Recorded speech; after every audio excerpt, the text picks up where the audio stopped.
Escribir es un vínculo entre la pluma y el papel. Es un viaje entre el pasado y el presente. Soy Raiko Magín y esto es 10 minutos más.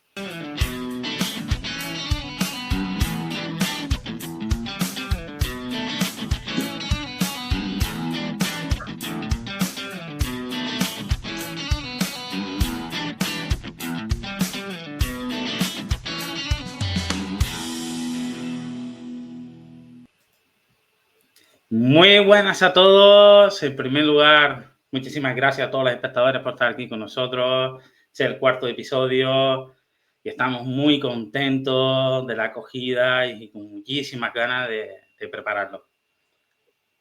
Soy Raiko Magín y hoy nos acompaña un autor que ha hecho el viaje y la historia su mejor tinta, desde las calles blancas de Tetuán hasta los rincones más castizos de Madrid. Hoy recibimos a Gonzalo Arjona, un hombre que tras una vida entre planos y ingeniería decidió que su verdadera construcción estaba en las palabras. Prepárense, porque hoy viajamos al siglo XVII, a la Cuba colonial y a los abismos del perdón. ¿Se quedan 10 minutos más con nosotros? Muchas buenas tardes, o buenos días, o buenas noches, como dice mi amigo Leonardo Jiménez. ¿Cómo te encuentras, Gonzalo Arjona? Pues muy bien, muy contento de estar aquí con vosotros y encantadísimo de estar aquí y muy agradecido, claro. Al fin y al cabo todo es visibilidad. Muchísimas gracias por estar aquí con nosotros, y muchísimas gracias, Susana, por haberte invitado a Gonzalo. Antes que nada, voy a presentar a mi compañero, que hoy me acompaña, mi compañera Coral. Hola, yo soy Coral y para mí es un auténtico placer tenerte aquí con nosotros. También tenemos con nosotros a Leonardo Jiménez. Buenas tardes, compañeros, compañeras. Buenas tardes, Gonzalo. Bienvenido y a pasar un buen ratito. Gracias. También tenemos desde Argentina, Rebeca. Buenas tardes, Ray. Buenas tardes, compañero. Buenas tardes, Gonzalo. Es un honor tenerte acá en nuestro podcast. Estoy muy feliz de tenerte acá. Muchas gracias. No, a mi gran compañera Susana. ¿Qué tal, chicos? Buenas tardes a todos. Gonzalo, un amigo, un compañero y mi primer encuentro en la Feria del Libro de Madrid. Y no sé, Sí. No tengo palabras. Gracias, Gonzalo, por estar aquí. Gracias a ti, gracias a ti. Muchísimas gracias, compañeros. Ahora vamos a empezar a disfrutar del programa, a disfrutar de la primera sesión, que es las presentaciones de la semana. Hoy llegamos a uno de los momentos más esperados de la semana, nuestra agenda de presentaciones. Pero hoy no es una sesión cualquiera. En nuestro afán por seguir expandiendo este ecosistema, hoy abrimos una ventana muy especial en colaboración con la editorial Cuadranta, una editorial que cuida el libro como objeto de arte y de apuesta por voces con una accesibilidad única. Algo que encaja en la perfección en la filosofía de 10 minutos más. El mapa que viene firma cargado y con el sello Cuadranta muy presente. Vamos a empezar con la primera presentación de la semana. Virginia González, El Mirador del Viento, en el Corte Inglés de Genil, el viernes 6 de marzo a las 6 de la tarde. Eso sí, colaboración especial con la editorial Cuadranta. La segunda presentación de la semana es... Presentación Álvaro Guzmán Cantazaro. Hasta altas horas de la noche con su libro. La presentación es el 13, 14 y 15 de marzo. A las 19 horas en el bar Aleatorio Ruiz 7 de Madrid. No te pierdas la presentación de este libro sensorial con una lista de canciones que te sumergirán en el viaje poético. Entrada libre. Gracias a Cuadranta. Muchísimas gracias, Rebeca. La siguiente presentación es para Guzmán Villardón Preciado. El 5 de marzo a las 6:30 en el Centro Cultural de Fábrica de Rentería en Guipúzcoa. El libro es El diario de lo cotidiano y no te pierdas esta presentación. Ven y llévate tu ejemplar firmado por el autor. La entrada es libre. Muchas gracias, Coral. La siguiente presentación de la semana es para... Me encanta esta presentación. David Revert, Escupiendo Veneno, el 7 de marzo a las 18:30 horas, La Ruta de la Madera, Beer House, en la calle José Gutiérrez Petén, en Alicante, número 4. No te pierdas esta presentación, ven y llévate tu ejemplar firmado por el autor, entrada libre, editorial Cuadranta. Muchísimas gracias, Susana. Última presentación de la semana es para... Pues la presentación de Charo Moreno, Mitológicas, su voz, su verdad. La presenta María Jesús Puchalt. Vuelo de palabras, Avenida Giorgetta 22 de Valencia, el miércoles 25 de marzo a las 18:30, con la editorial Cuadranta. Muchísimas gracias, Leonardo. Muchísimas gracias, editorial Cuadranta, por confiar en nosotros. Y ahora toca el pulso de la librería. No se detiene. Y en este ecosistema nos gusta estar en la vanguardia. Para que no se pierda entre tantos lanzamientos, nuestra compañera Isabel Iglesias y Sofía Pérez Gómez nos trae las 9 novedades que marcarán la pauta esta semana. Chicas. La primera novedad se llama Ángela, la esperada continuación de Asuntos Legales, de Sergio Soler Cases. Comenzamos con Ángela, la esperada continuación de Asuntos Legales, del autor barcelonés Sergio Soler Cases, con la que regresa la novela negra. Ángela logra entrevistar al hombre más temido de Asturias. Lo que parece la gran oportunidad de su vida desatará verdades que nunca debieron salir a la luz. Removerá pasados enterrados, despertará fuerzas dispuestas a todo por proteger sus secretos y descubrirá que la verdad puede ser tan letal como la mentira. ¿Qué les parece? Maravilloso. En la segunda novedad tenemos Ecos del Vacío. Seguimos con Ecos del Vacío, la primera novela de ciencia ficción del autor puertorriqueño Víctor Manuel Vázquez Collazo, programador y analista de negocios que comenzó a escribir ya en su adolescencia. En esta historia, el doctor Elian Márquez detecta una señal alienígena de auxilio en el espacio y, junto a una comandante y un biólogo, roba una nave para investigarla antes que la milicia terrestre.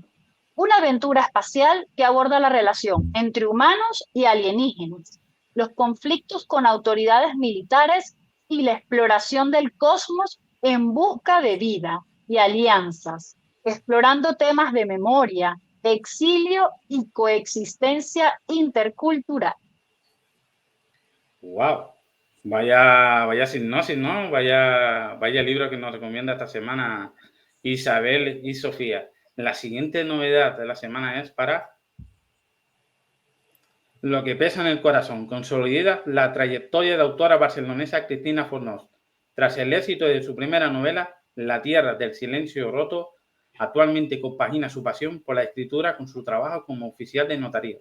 Después de haber colaborado en diversos medios de comunicación, la historia comienza en la Riera de Cambrils, cuando aparece el cuerpo de una mujer con el corazón extirpado, junto al de un fiscal descuartizado y enmascarado como del dios Anubis. Se investiga el crimen, que pronto se conecta con un antiguo accidente en la central nuclear de Vandellós y con la figura de egiptólogo del siglo XIX obsesionado con la vida eterna. Con la ayuda de una periodista deberán desentrañar un enigma con raíces en el antiguo Egipto, donde el mito y la barbarie se entrelazan. ¡Wow! ¡Fantástico! La siguiente novedad es para... El lector de la tabaquería, de Susana Vidal. El lector de la tabaquería es la nueva novela de la autora madrileña Susana Vidal, licenciada en Ciencias Económicas y directiva en una multinacional que compagina su trayectoria profesional con una sólida formación en escritura creativa y una narrativa centrada en explorar la experiencia humana. Una nueva voz en la novela histórica española, ambientada en la Cuba de principios del siglo XX, con un amor separada por las diferencias de clase y ambiciones, donde los sueños se abren paso frente a las traiciones y abusos de poder. Ojito, qué interesante. Muy buena novedad. Muchísimas gracias, Coral. La siguiente novedad es para...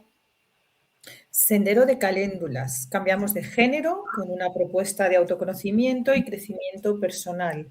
El sendero de las caléndulas, la cura de las heridas de la mente. Su autora es María de la Cruz Serrano, es psicóloga sanitaria especializada en salud mental, experta en trauma y en EMDR, con más de 20 años de experiencia acompañando a adultos y adolescentes. El sendero de las caléndulas invita a mirar hacia adentro y reconocer las heridas que han quedado sin cerrar. A través de una fábula inicial, ejemplos reales de nociones sencillas de neurociencia. La autora aborda el trauma con el objetivo de ayudar al lector a comprender su propia historia. Vaya historia, Susana? Espectacular. Muy bien, muchísimas gracias. La siguiente novedad es para una gran compañera mía y personal que se llama Pócimas Envolventes, que es el debut como poeta de Maite Calabut Rodríguez, valenciana, que desnuda sus versos como Grugui Almabella, reflejando su personalidad y pasión desbordante. Este poemario es además un brebaje que invita a explorar los recovecos de nuestra identidad y nuestra sombra, donde reside la verdadera esencia. A lo largo de sus versos, el lector participa en una catarsis emocional que va del dolor a la pasión, pasando por la amistad, la melancolía, la lujuria y el erotismo, guiándonos hacia nuestros instintos más primarios. Recomiendo su nuevo poemario, es un poemario muy personal, muy íntimo, una autora que hemos compartido ya muchas colaboraciones en Instagram. Le recomiendo que visite su página. Es una poeta que está creciendo y es un libro precioso que de hecho dentro de poco lo voy a tener entre mis manos y ya los comentaré en el siguiente episodio. Muchísimas gracias. La siguiente novedad es para... Cuando dejó de llover, de Yago Gómez Duro. Y aquí en esta portada hermosa y que inspira dolor, probablemente por el desamor, pues nos encontramos con Cuando dejó de llover, que es el poemario del escritor gallego Yago Gómez Duro, una de las voces más reconocidas del ámbito Bookstagram en España, con más de 100.000 seguidores. Él es licenciado en Historia del Arte y con un máster de estudios literarios y combina formación académica con pasión por la literatura y la divulgación cultural. También es autor de una novela, Decir adiós no es olvidarte.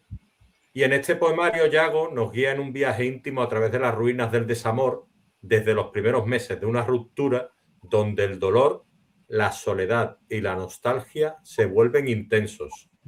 Y veremos cómo a medida que avanzan los poemas, la herida empieza a sanar y la mirada vuelve a abrirse al mundo. El cierre no es una pérdida, sino una reconciliación con uno mismo, un renacer desde las cenizas. Wow, buen libro, muy recomendable. De hecho, es un autor que lo vamos a tener próximamente aquí con nosotros.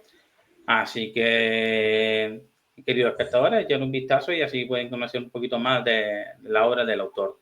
La siguiente novedad es para un gran compañero y gran amigo. Pues aquí está Merazcayo, ¿no? Un gran amigo, un gran compañero y un gran comunicador, porque hace unos vídeos espléndidos en Instagram también. Y su obra es La vida de un anónimo más. Y fíjate en la portada que ya nos habla un poquito de lo que es su novela Alma Eclipse, ¿no? Con esa sombra, con esas luces y ahí con un muro, con un estilo mediterráneo que recuerda a mi tierra, la suya también, y que está, pues bueno, está fracturado, ¿no? Como quizá la persona que va hacia el fondo en esta simbólica portada hermosísima, en un camino que no se reconoce y es complicado porque no es recto, ¿no? Es tortuoso. Y ahí va hacia el horizonte, dejando atrás pues su pasado y acercándose al presente. Y en el poemario, pues nuestro queridísimo compañero Merazcayo, que sale en preventa el día 28, es decir, mañana, y tenemos el honor nosotros de mostrarlo en primicia, que ha realizado esta portada Angra Cristina Herrera, una ilustradora que tiene mucho que decir.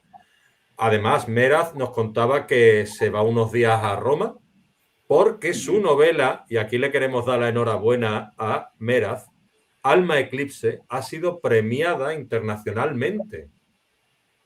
Y bueno, volvemos al poemario. Este poemario es reflejo de un alma inquieta como la suya y de una generación a la que se prometió todo y no recibió nada.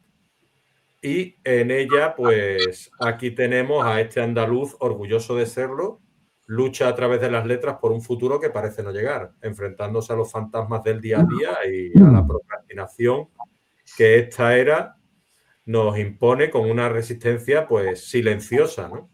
Y nada, un ciudadano más con los mismos problemas que la mayoría en esta era en la vida común.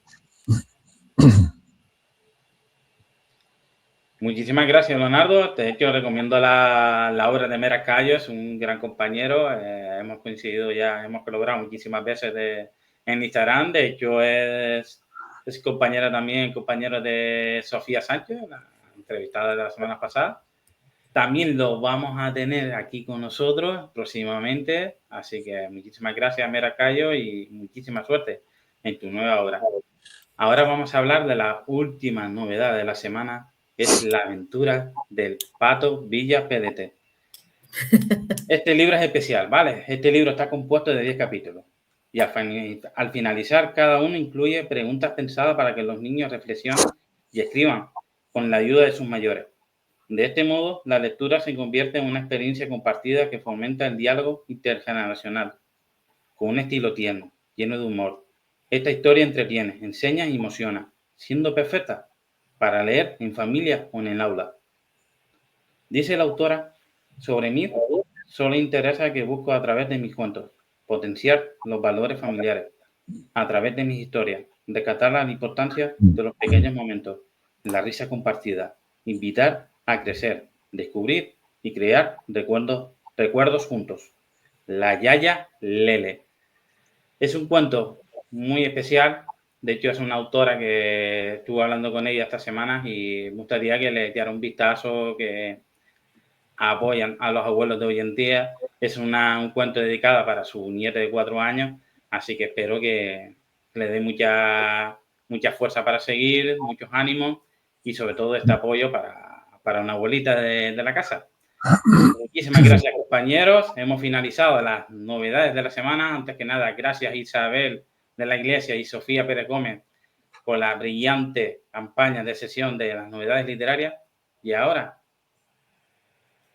llegamos al centro de nuestro programa para desengranar la trayectoria de Gonzalo Arjona, desde sus cielos de carbón hasta sus más recientes hijos de un Dios cruel. Dejo el micrófono en manos de Susana y Leonardo. Gonzalo, prepárate, porque hoy nos enfrentamos a un cuestionario oral. Vamos a descubrir qué hay detrás de tu pluma. Adelante, Susana. Que mi compañero Raiko ya ha introducido un poco de nuestro autor. Nace en Tetuán en mayo de 1955, padres gaditanos, vive en Tetuán hasta los 7 años entre niños cristianos, musulmanes y judíos, lo que le hace beber de la fuente de la tolerancia y el respeto por las costumbres de los demás, muy necesario hoy en día.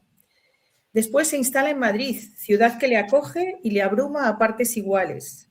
Gran lector.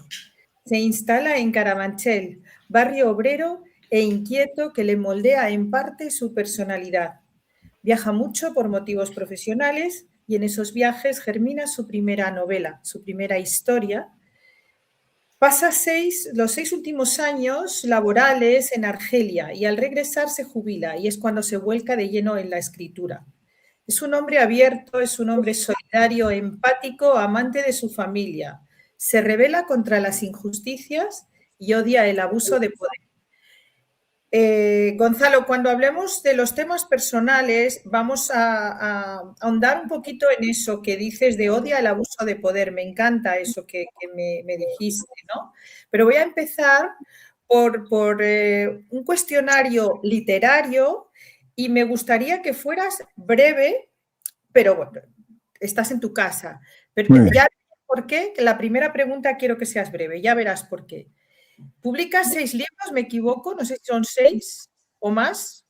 1, 3, 4, 5, 6, sí, exactamente. Vale. Me gustaría que me hablaras de los títulos, me contaras los títulos de tus libros y brevemente me hablaras de cada uno, género o de que, lo que más te choque, lo que más te guste de cada uno.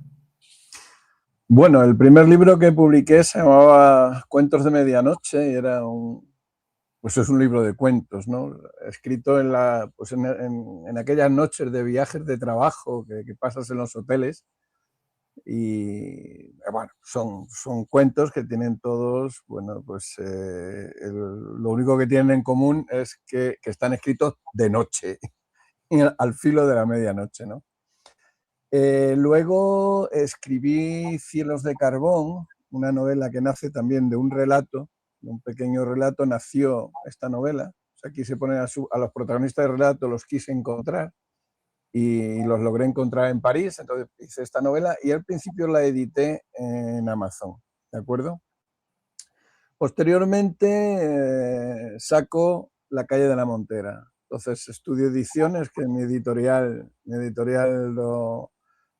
se enamoró de la novela, la publicó, de hecho ya van 6 ediciones. Y bueno, pues es una novela histórica del siglo XVII y un gran éxito, vamos, en todos los aspectos, ¿no? Entonces me dijeron que por qué no editaban ellos Cielos de Carbón. Les dije que sí, que además estaba preparando una segunda parte de Cielos de Carbón porque la gente me la pedía. Entonces editamos Cielos de Carbón 1 y luego saqué Cielos de Carbón 2. La primera es Cruce de Sombras y la segunda se llama Al límite del abismo. Y luego, bueno, pues luego vino un momento de bastante sequía, ¿no? Entre la pandemia, etcétera, vino un poco de sequía. Y este año quería sacar algo, a pesar de que estaba terminando el de Hijos de un Dios cruel, pero quería sacar algo para la Feria del Libro. Entonces rescaté un pequeño relato que tenía, empecé a trabajar sobre él, un relato que al principio no me gustó, pero luego conseguí que me gustara. Y empecé a trabajar con él y saqué esta novelita corta que se llama El perdón imposible, que quizás sea de lo más difícil que he escrito. ¿Vale? Y bueno, pues luego ahora a finales de noviembre, principios de diciembre, pues ya salió a la luz Hijos de un Dios cruel, que es una obra muy trabajada, es una obra también con un fondo histórico importante y bueno, pues de momento está cayendo muy bien a la gente. Pues mira, te voy a hacer una pregunta que te tienes que comprometer a contestar una cosa. Sé que va a ser muy difícil, ¿no? Porque te voy a preguntar, ¿qué prefieres, a papá o a mamá? Te voy a preguntar eso metafóricamente. ¿Cuál es tu libro favorito? ¿De todos? ¿De los míos? Sí, señor. La calle de la Montera.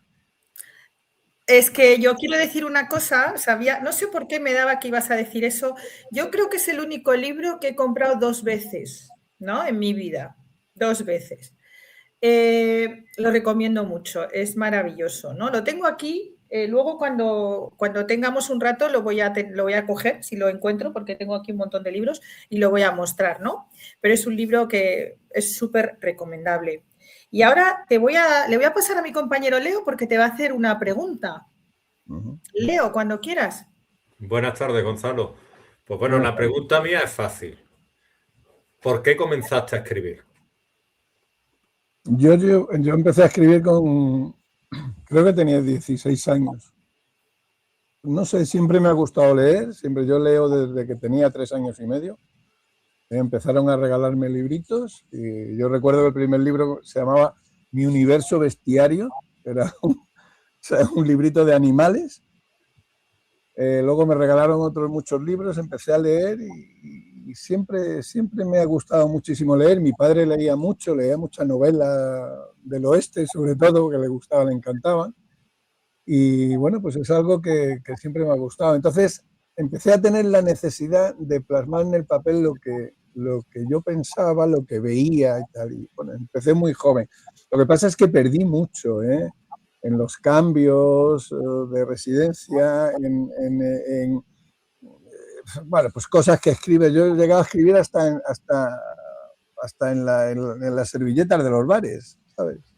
Pero son cosas que pierdes. Pero eran notas cortas, algún relatito corto y tal. Pero bueno, desde muy joven. Y escribí por eso, porque tenía necesidad. Perfecto, pues muchas gracias. ¿Susana? Sí, Gonzalo, hemos hablado tú y yo sobre el tema de las citas en los libros, ¿no? Sí. Yo te voy a hacer otra pregunta de estas que voy a pillarte esta tarde. Dime una cita. Me va a odiar, Gonzalo. Me va a odiar. Y es tu amiga, ¿eh? Me va Sí, a odiar. exacto. Menos mal teniendo amigos así, ¿no? Mira, dime una cita que te guste mucho de otro escritor o tuya también. Ahí ya ves, he sido más buena, te he dado esa posibilidad. ¿Por qué te gustan las citas?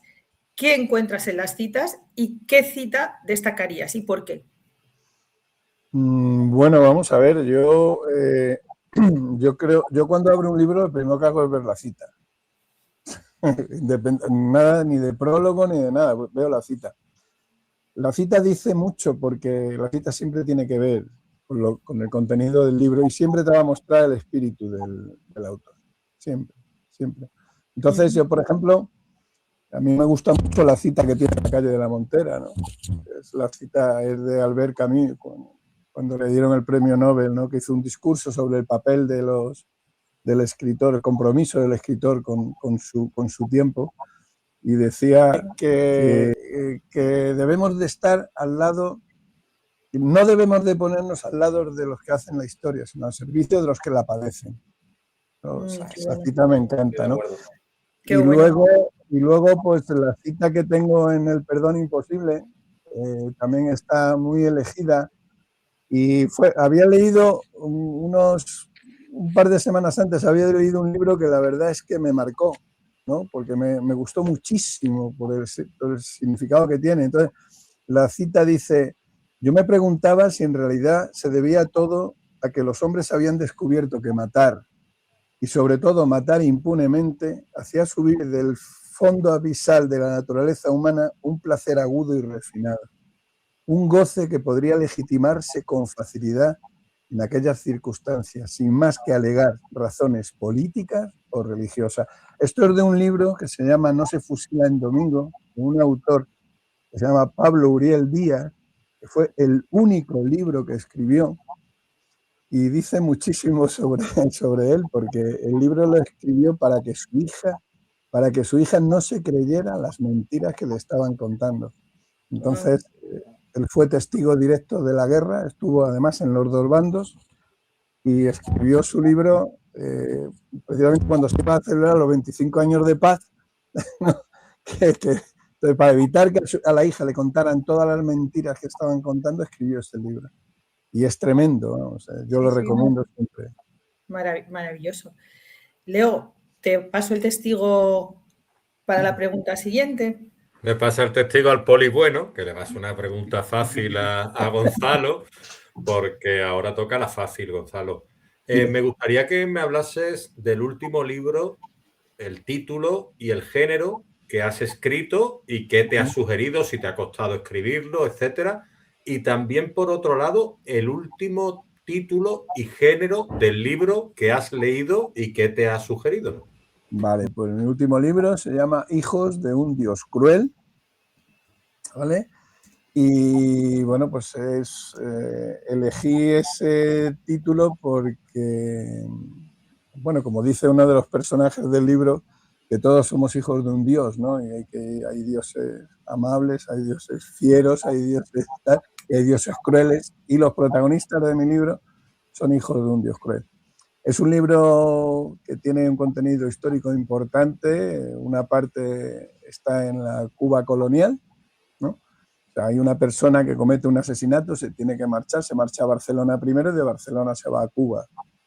Y esta persona, luego con el paso de los años, bueno, pues tiene unos nietos, ¿no? Tiene 3 nietos que en el año, esto estoy hablando del año 1857, ¿vale? Luego en el año 1992, 3 hermanos se vuelven a encontrar en su casa a la muerte de su padre, después de 30 años sin verse porque el padre los echó. Entonces, esos 3 hermanos que no se conocen, o sea, se marcharon cuando tenían 20 años, 18 y tal, que no se conocen, pues cada uno cuenta su historia, lógicamente, para intentar conocerse, ¿no?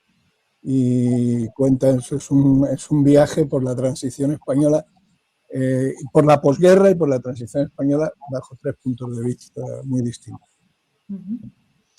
Y bueno, el último libro que he leído y que me ha dejado realmente impresionado ha sido Hamlet. A ver, supongo que lo habréis leído. Hamlet o Hamlet. Sí. Hamlet. Que hay una película ahora. Hay una peli ahora. Yo todavía no, Hamlet, yo en la película me ha abierto el apetito para el mismo libro. nombre. O sea, Hamlet y Hamlet es el mismo nombre. Entonces es, bueno, pues sobre el hijo de Shakespeare que falleció y tal. O sea, es una de las historias más bonitas que he leído y de las mejores escritas. Qué ganas de leerlo. Tengo unas Gonzalo, ganas, pero... Dime. voy a hacerte una pregunta. ¿Hay algún misterio real que hayas descubierto investigando para tus novelas y que hayas decidido no contar por ser demasiado increíble? No, demasiado increíble no, pero sí me encontré con una cosa. Yo tengo una asignatura, tenía 2 asignaturas pendientes. Una la estoy resolviendo, que es escribir sobre mi tierra, sobre la tierra donde nací, sobre Tetuán, sobre Marruecos. Y entonces estoy en proceso de documentación, ¿vale? El otro día estuve en el Archivo Histórico Nacional y sacando documentos y tal, porque la historia la quiero plasmar en los momentos en que España le tuvo que dar la independencia ya a Marruecos, ¿no? Allí hubo unos altercados y tal, y bueno, en definitiva es una historia de amor, pero bueno, está metida allí, ¿no? Tenía muchísimas ganas, era una asignatura pendiente que tenía. Y otra asignatura pendiente que tenía era escribir algo sobre mi familia. Entonces, bueno, cuando me puse a investigar, pues me encontré con una cosa que no porque fuese increíble, sino porque podía hacer mucho daño, ¿sabes? Entonces, podía hacer mucho daño además a una prima mía. Y de hecho hablé con ella y la pobre mujer se puso hecha polvo, se quedó hecha polvo. Y entonces decidí no tocarlo, el tema. Decidí no tocarlo de momento hasta que ella faltara. Y bueno, pues... Que me dejaste con la intriga, ¿eh? Hace 6 meses... Esperando, ¿cuándo va a sacar el libro? Hace 6 meses que falta y entonces a partir de ahora ya podré escribirlo, pero bueno, ya con más tranquilidad, con más tranquilidad. Yo supongo que has descubierto algo muy interesante y sobre todo... Bueno, no es que sea muy interesante, es que, bueno, pues hay alguien en mi familia que no ha existido. O sea, que todo el mundo lo conocía, todo el mundo lo sabía y tal, pero en el libro de familia no existe. Entonces, yo tengo mi teoría de dónde todo eso. ¿Sabes? Entonces, claro. Entonces, pues hubo ahí... Yo pregunté y esta prima mía, la pobre, era muy mayor ya, pues se hundió bastante, entonces pues, decidí no tocarlo, pero ahora ya sí puedo tocarlo porque falleció hace unos meses y ya puedo. Vaya. Vamos con las preguntas más personales, Gonzalo, ¿vale? Aquí van a ser todas muy breves porque yo siempre digo, en 2 palabras defínete y tal, pero antes de empezar con eso, yo te voy a hacer una pregunta. Antes te he dicho, vamos a profundizar más en el tema del abuso de poder, que no te gusta el abuso de poder, ¿vale? A nadie entiendo, pero me gustaría que me dieras un ejemplo sobre el abuso de poder. ¿Qué es eso? ¿Qué no te gusta de ahí? ¿Qué parte? Dame un ejemplo, dime una situación en tu vida. No, lo tenemos muy fresco, muy reciente, ¿no? Con el presidente de Estados Unidos, ¿no? Sí, sabía que... Sea capaz de ir a un país y secuestrar a su presidente, sea quien sea, independientemente, o que esté amenazando a Cuba o que en cualquier momento pueda atacar Irán, porque ¿verdad? Eso es un abuso de poder, ¿no? Bueno, más lo que están haciendo con los emigrantes allí, vamos, o sea, los que está haciendo el ICE, o sea, eso es tremendo, ¿no? O sea, eso... ¿Y a nivel personal, abuso de poder en tu vida laboral, has vivido algo? Bueno, siempre, en la vida laboral siempre te encuentras con gente a la que luego no invitas en tu despedida, ¿no? Claro. Tu jubilación, ¿no? Cuando tú te despides, pues te despides de la gente a la que quieres, ¿no? Pero no a los que te ha hecho. Bueno, siempre te encuentras con alguien que intenta abusar de poder, alguien típico pelota, ¿no? Que está ahí puesto y parece que va a heredar y luego resulta que es el último mono, pero bueno. Y esa gente que a lo mejor, ¿no? Es con el grande, ¿no? Con el que él supone que es grande, sí, se arrodilla, y con el que ve debajo, pues a lo mejor se pone encima de él, ¿no? Sí, sí, yo lo que odio es sobre todo tener que subir pisando. O sea, eso no. Exacto, exacto. Ahora te voy a preguntar, eso sí, una palabra.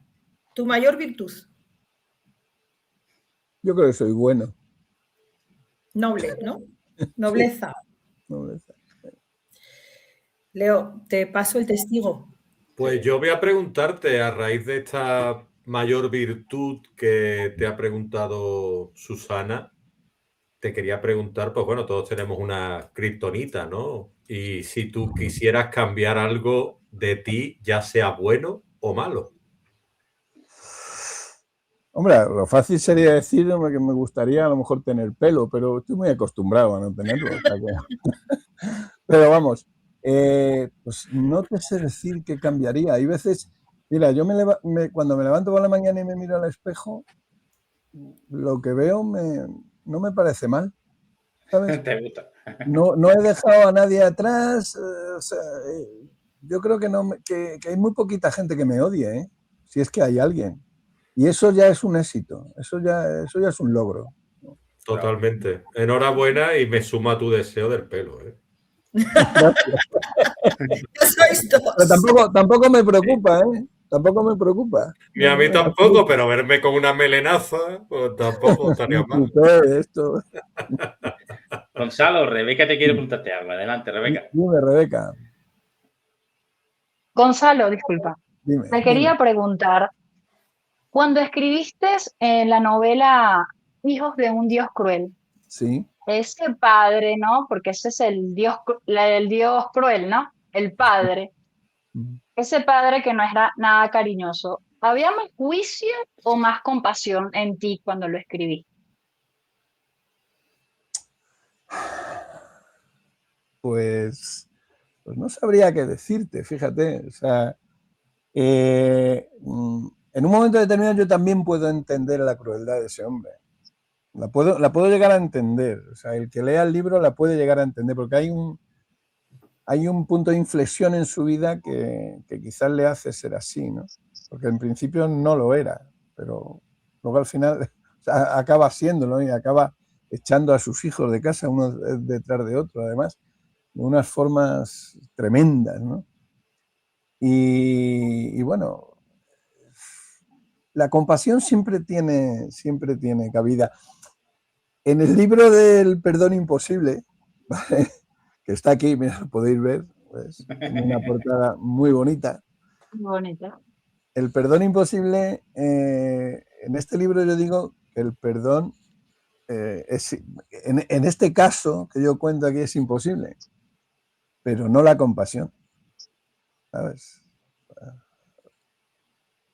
Hay que leerlo para saberlo. ¿Vale? Leerlo para entenderlo. Efectivamente. Además, ya os he dicho antes que quizás sea el libro, es pequeño, son 132 páginas.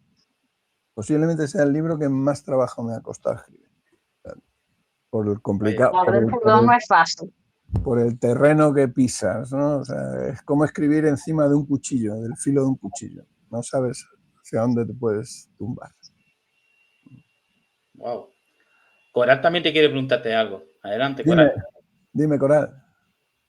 Hola, Gonzalo. Bueno, yo no te conozco personalmente y la verdad es que estoy descubriendo algo que me curiosea y me gusta, la verdad. Y lo bueno de no conocerte es que te miro sin etiquetas, sin expectativas y me despierta una curiosidad muy honesta. Así que te voy a hacer 2 preguntas muy simples, pero muy reales. La primera es ¿qué te habría gustado escuchar hace 10 años de ti, hacia ti? Y la segunda es si ahora mismo hay alguien que nos está escuchando, que se siente perdido, sin rumbo, sin claridad, ¿qué le dirías desde tu experiencia más auténtica, sin discurso y sin discurso preparado, vamos, como si de tú a tú? Bueno, respecto a la primera pregunta, joder, es difícil, ¿eh? Es que pues, hacéis preguntas muy difíciles. Somos muy complicados. Sí, ya lo veo, ya lo veo. Bueno, respecto a la primera pregunta que me haces, que era exactamente, que era lo que me hubiese gustado oír de mí hace 10 años. Sí. Sí. Pues en alguna ocasión un gracias. En alguna ocasión un gracias, fíjate. ¿Vale? Y la otra pregunta era lo de... Ay, perdón. ¿Qué le dirías a alguien desde tu experiencia? Pues que se abra y que cuente lo que le pasa, porque siempre hay alguien que le va a echar una mano. Siempre. O sea, no, Estoy de acuerdo contigo. Por muy malo que creas que es tu situación, pues mira, cuéntaselo a la gente que seguro que hay alguien que te eche una mano. Exacto. De hecho, comparto lo mismo contigo. Creo que cada uno tenemos una historia que contar y a lo mejor la persona que está detrás pues se puede sentir comprendido y sobre todo interesado, ¿no? Ayudar es gratis, como digo. Raico, hay un dato importante que es la primera respuesta que me has hecho de la primera pregunta, y es que nos deberíamos de dar más las gracias a nosotros mismos por todas las cosas que conseguimos y hacemos por nosotros. Efectivamente, es que nosotros, mi padre siempre decía que todos tenemos no el derecho, sino la obligación de ser felices, ¿sabes? Entonces, cada vez que hacemos algo para ser felices nos deberíamos de dar las gracias. Y la gente también te debería de dar las gracias cuando haces algo por alguien. Porque hay veces que a lo mejor no se nota que has hecho nada, ¿no? Pero debería. Te voy a hacer una pregunta. Dime. ¿Qué tiene el género histórico que nos permite entender mejor los problemas del presente? Bueno, pues la historia está ahí y a través de la historia lo que hacemos es aprender, ¿no? Aprender lo que no debemos de hacer, sobre todo. Yo pienso que fundamentalmente la historia nos tiene que decir lo que no debemos hacer. Hay cosas que sí se pueden hacer porque son buenas y hay cosas que no se pueden hacer. Entonces, no debemos de caer en los errores. Y para eso está la historia, ¿no? Por eso es tan importante conocerla y por eso es tan importante hablar de ella. A mí me fastidia muchísimo la gente cuando dice que es que hay ciertas posturas, que lo que hay que hacer es olvidar. No. Hay cosas que se pueden olvidar, pero hay cosas que no se pueden olvidar. Hay cosas que hay que recordarlas todos los días, ¿vale? Y bueno, pues en este país pues vivimos una situación que tenemos que seguir recordando, por desgracia. Pero es así. Muy bien. Susana, ¿algo? Seguimos, 2 preguntitas nada más, ¿vale? Y acabamos. ¿De las difíciles o de las fáciles? Bueno, a ver, A ver, querido Gonzalo, una frase, sujeto, verbo, complementos, no más, ¿vale? ¿Por qué te tengo que leer? Porque soy bueno. Vale, me encanta, porque escribo bien, porque soy bueno. No, vamos a ver. Mira, yo tengo una mujer que es mi primera lectora, a la que le voy dando capítulos y lo va leyendo. Es una lectora, o sea, si yo leo 5 o 6 libros al mes, ella, bueno, pues eso o mucho más. Y además es tremenda, ¿no? Es la mejor crítica que puedo tener y jamás me deja sacar nada que no sea bueno, jamás. Genial, genial. Última pregunta que siempre se la hago a todos los autores, se la hice a Irene el otro día, y todos, ya te lo adelanto, todos dicen, ¡uf! ¿Vale? ¿Cómo te gustaría que te recordara la gente cuando no estés? Pues simplemente que digan que fue, bueno, pues fue un hombre en toda la dimensión. Punto. Con eso me basta. Pues Gonzalo, muchísimas gracias. No sé si mis compañeros te quieren hacer alguna pregunta más.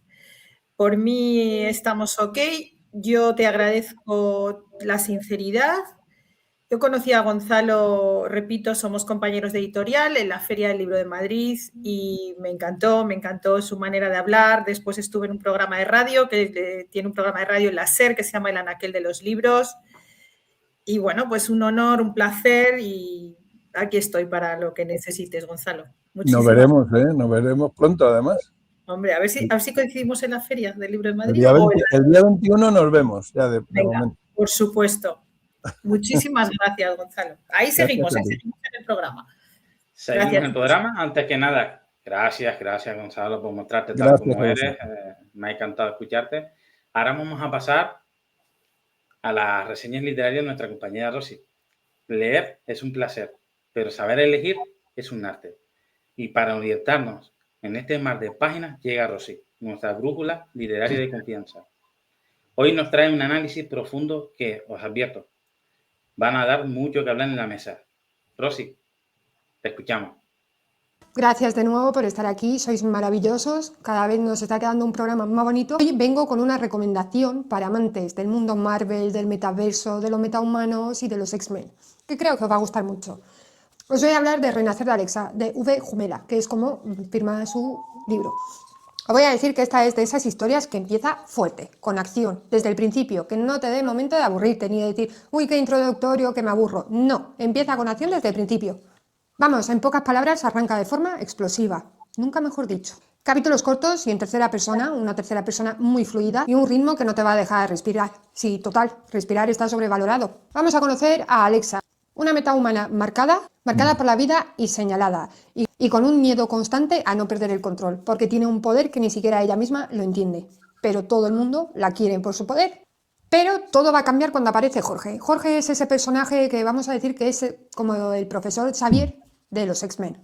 Es como el padre de acogida, vaya. Jorge la va a ayudar a entender su poder y a dominarlo. Pero además le va a enseñar algo más potente todavía. El significado real de pertenecer a algo, de pertenecer a una familia. Los villanos de esta historia son bastante macabros y para mi gusto están muy bien desarrollados. Porque yo necesito villanos que hagan bien su villanería. Ah, pero por si fuera poco, dentro del, digamos, campamento, casa de acogida, casa de campo, como quieras llamarlo. Va a tener unos compañeros un poquito puñeteros, de esto que dices tú, vete al rincón a pensar y vuelves dentro de media hora. Y sumado a todo esto, va a haber decisiones cuestionables y muy difíciles.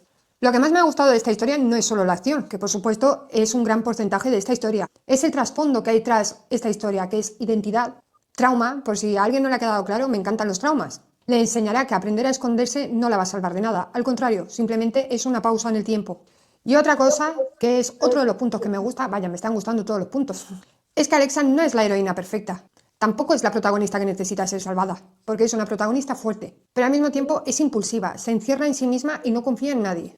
En resumen, en esta historia te vas a encontrar acción constante, el famoso found family porque encuentras su nuevo hogar, su nuevo sitio en el mundo, un triángulo amoroso, pero quiero recalcar que en esta historia no predomina el romance. Sí que predomina el amor, pero otro tipo de amor, como el amor propio, el amor a la familia y en esa línea. Es una primera parte, todavía no está la continuación y el final queda bastante abierto. Y además, aparte de todo lo que he dicho, también tiene traiciones y giros. Y la protagonista, como he dicho, va evolucionando durante toda la trama. Si eres amante de Marvel y de los metahumanos, esta historia la vas a vivir como una película. Así que para mí esta historia ha tenido todos los ingredientes que a mí me gustan. Recordemos que todo esto es mi opinión como lectora y no siempre tenemos que coincidir. Y con esto y un bizcocho, hasta aquí la reseña de hoy. Muchísimas gracias, Ray, muchísimas gracias, equipo, sois maravillosos y de paso os voy a dejar que contestéis una pregunta. ¿Qué tipo de historias os gusta y qué tipo de género os gustaría que comentara en el próximo programa? Adiós, equipo. Qué grande es, Rosy, ¿eh? Qué grande. Muy bien. Muy bueno. Es genial. Muy bien. Pues no sé, a mí de lo que hable me gusta, me engancha esta chica, ¿no? Una buena recomendación. Cuando Rosy habla, Excelente reseñadora. sí, el papel cobra otra dimensión, ¿eh? Gracias por este análisis tan honesto y tomamos nota para la próxima recomendación, Rosy. Muchas gracias. Ahora vamos a pasar a la sesión de nuestra compañera Susana de preguntas y respuestas. Cambiamos el ritmo. Entramos en nuestra sesión más dinámica de Susana. Aquí no hay tiempo para reflexión pausada. Buscamos las respuestas directas, curiosidades y ese lado del mundo del libro que no siempre se ve. Susana, dispara tú misma. Venga, vamos adelante. Voy rápido. Siempre digo lo mismo. Mis respuestas son humildísimas, ¿vale? Yo intento ayudar lo que puedo, pero cada uno es cada uno, ¿vale? Empezamos con Santiago, de Cantabria. ¿Cómo puedo mejorar los diálogos entre mis personajes? Pues mira, refleja la personalidad de cada uno. Enamórate un poco de ellos, tanto del villano como del bueno. Es una dinámica, al principio cuesta, pero poco a poco ayuda.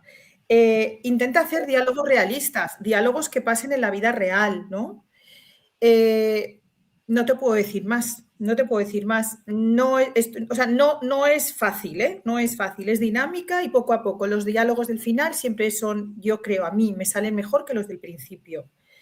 Carla de Badajoz dice, ¿qué me recomiendas para definir el prólogo de mi nuevo libro? Uf, te cuento. El prólogo es importantísimo. El prólogo es lo que engancha al lector, es lo que contextualiza, es donde se ve lo que va a pasar. Yo te doy un consejo. Puedes buscar a un escritor de confianza que te lo escriba, que sepas que va a hacer algo bueno, ¿no? Porque ya hay mucha afinidad. Yo mi último libro me lo ha prologado Susana Aguilera, que Gonzalo la conoce, es una amiga mía, gran amiga mía, y yo confío plenamente en ella. Yo también le he escrito a ella su prólogo en su libro. Y bueno, pues eso funciona.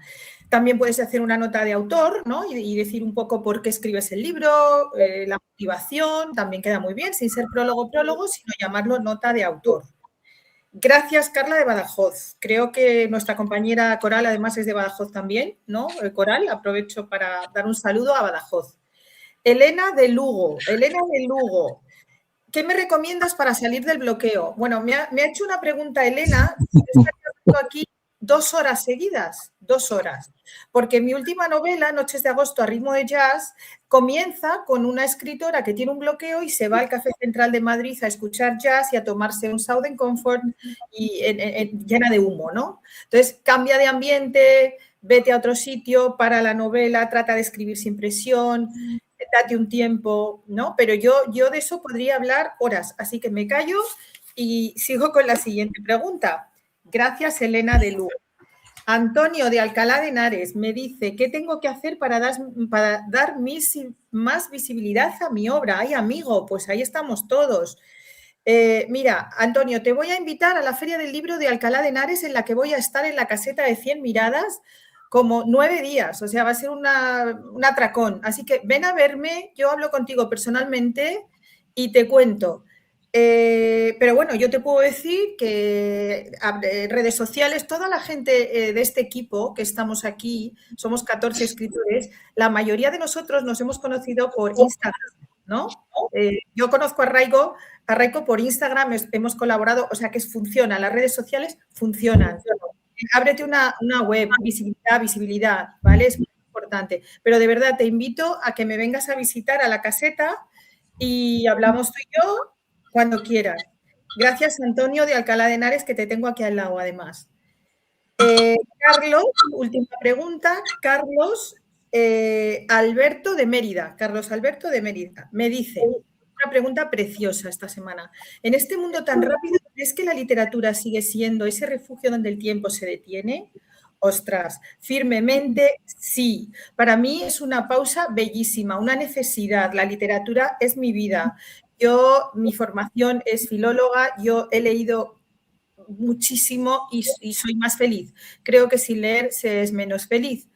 Dejo esa pregunta para el oyente. ¿Tú también crees que la literatura es fundamental en tu vida? Y ya nos contestaréis la semana que viene. Gracias, Raiko. Con esto he acabado y he ido rápido, ¿eh? Hoy no me regañes. Gonzalo, ¿tienes alguna pregunta para Susana? No, a mí me encantaría profundizar en cada una de las preguntas que le han hecho. Porque es para profundizar y mucho, además. ¿Hay alguna pregunta de los espectadores que te ha llamado la atención? Bueno, el tema de la visibilidad es que es algo común en todos, ¿no? O sea, es fundamental. O sea, pero hay que o sea, las cosas irían mejor si no tuviésemos que gastar tantísima energía en visibilizarnos. Sí. Pero ojo, cuidadito con las redes sociales, que las redes sociales tienen una doble... Las carga, es como una pistola cargada por el diablo. No te gusta mucho, ¿no? Vamos a ver, yo siempre digo, yo estoy en las redes sociales porque escribo, si no, no estaría. Sí. Pero bueno, aparte de eso, es que hay cada historia con las redes sociales. ¡Buah! Hay alguien que escribe una cosa y lo ponen como si fuese Dios. Y bueno, es complicado, es complicado. A la gente hay que decirle la verdad siempre. Entonces, es complicado. Muchísimas gracias, Susana. Gracias, Gonzalo. Ahora bajamos las luces. Entramos en esa zona de sombras donde la literatura y la realidad se confunden. Leonardo Jiménez, mi experiencia de escritor, nos trae hoy un regalo de esos que erizan la piel. Misterios reales, autores olvidados y libros que nunca debieron abrirse. Leonardo, ¿qué enigma nos trae hoy? Bienvenidos a la sección de Enigmas y Misterios de Podcast 10 Minutos Más. Con ustedes, Leonardo Jiménez. Buenos días, buenas tardes, compañeros y compañeras.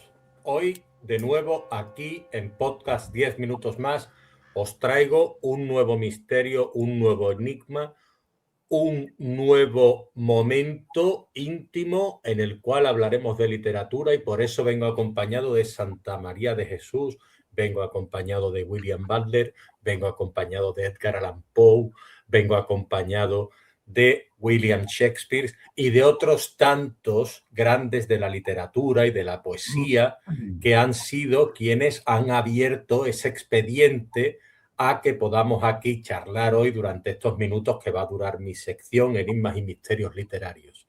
Y hablaremos de poesía, de poetas y las voces del otro lado.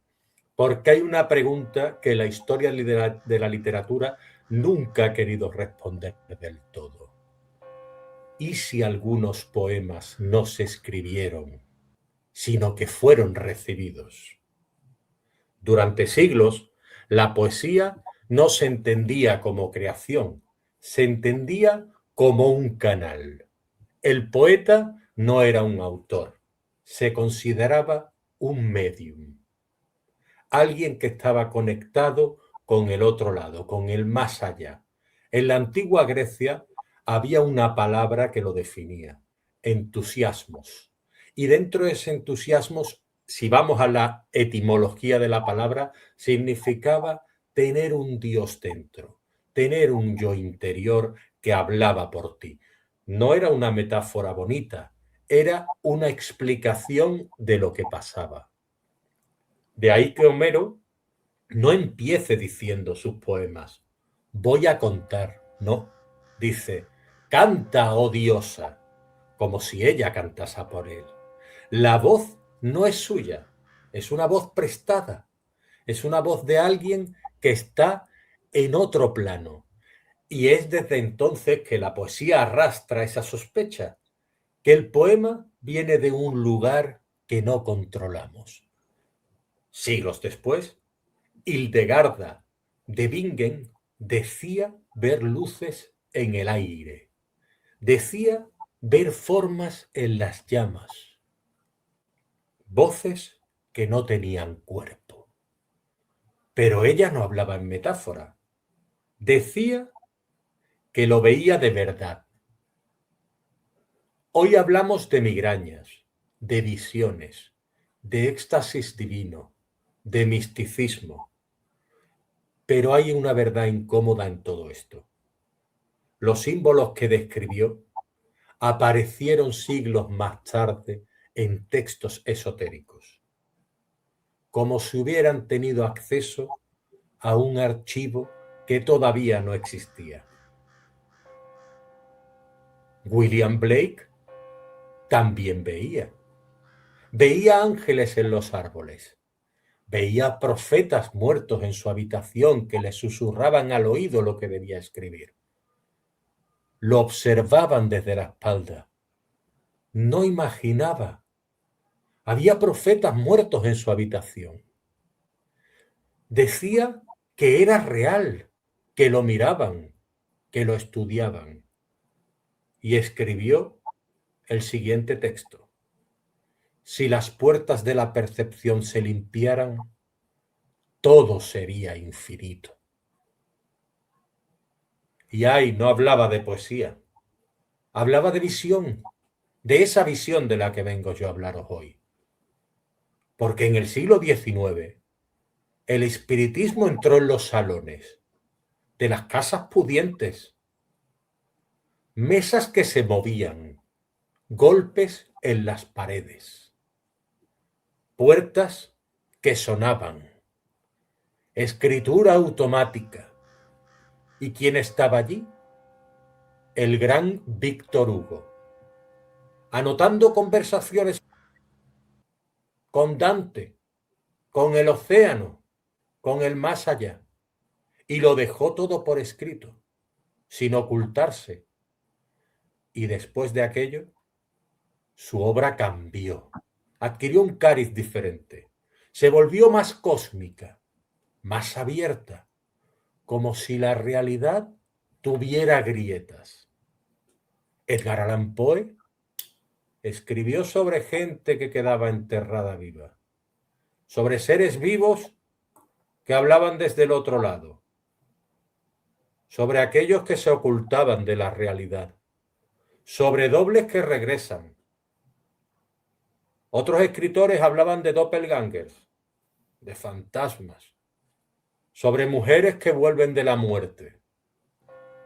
Y Edgar Allan Poe murió como uno de esos personajes que había creado, en una calle desierta, delirando, con ropa que no era suya, en un misterio que aún no se ha resuelto, sin poder explicar qué pasó en los días que faltan en su historia. Y de ahí bebió, de su literatura bebió Howard Phillips Lovecraft, el genio de Estados Unidos y otro genio de la literatura. Hablaba de dioses, de seres divinos, de seres cósmicos, de la locura, de muchas cosas incomprensibles para el alma humana, para el espíritu, para la mente. De hecho, Fernando Pessoa no hablaba de inspiración tampoco, hablaba de aparición. Sus heterónimos no eran seudónimos, eran personas, con biografía, con fecha de nacimiento, con una voz distinta a la suya. Y él mismo escribió, apareció, como si su cuerpo fuera una casa llena de habitaciones. Y entonces llegó Lorca, Federico. Lorca le cantaba a la luna y le cantaba también a la sangre. A la luna como si estuviera viva, a la sangre como si fuera destino. Lo podemos ver en sus obras. Se mascaba la tragedia, como si fuera un presagio. Para él, el duende no era una idea, era una fuerza oscura que poseía al artista, una voz que habita la tierra de ciertos lugares, que sube desde el suelo. Si se tratase de un árbol, sus raíces se quedarían enraizadas en las piernas del poeta y seguirían subiendo hasta llegarle al alma, hasta mordérselo, porque esas letras exigían verdad. No se podían aprender, no se podían imitar. Por eso es uno de los grandes de la literatura y será recordado por siempre. Había que dejar que entrara esa musa, que entrara eso, aquello inexplicable que hacía que trascendiera su obra, su palabra. En su obra, la muerte siempre llega antes de ocurrir. Y el poeta escribía sobre el destino y terminó convertido en destino. Fue asesinado y su cuerpo nunca apareció. William Butler Yeats, premio Nobel, Construyó parte de su obra con textos que su esposa escribía en trance. Escritura automática, decían. Mensajes recibidos de otro plano. Él no lo llamaba superstición, lo llamaba conocimiento, un conocimiento místico que estaba más allá. Podemos decir que todo esto tiene una explicación, pero quién sabe. Si pudiera tratarse del inconsciente, del subconsciente, de otro yo o del trauma, o quizá los estados alterados de la conciencia. Pero probablemente fuese verdad. La pregunta sigue abierta. ¿Por qué ese lenguaje sigue conmoviendo siglos después? ¿Y por qué sentimos que alguien ha dicho algo que nosotros no sabíamos poner en palabras? Tal vez la poesía no sea un fenómeno paranormal. Tal vez sea el lugar de lo invisible, donde lo invisible encuentra forma. O tal vez, y esta es la hipótesis que nadie quiere firmar, algunas voces no se han ido del todo. Nos acompañan y siguen buscando a ese alguien que está dispuesto a escucharlas. Y ahora yo os pregunto, ¿desde dónde escribís vosotros, poetas del mundo, y oyentes y espectadores?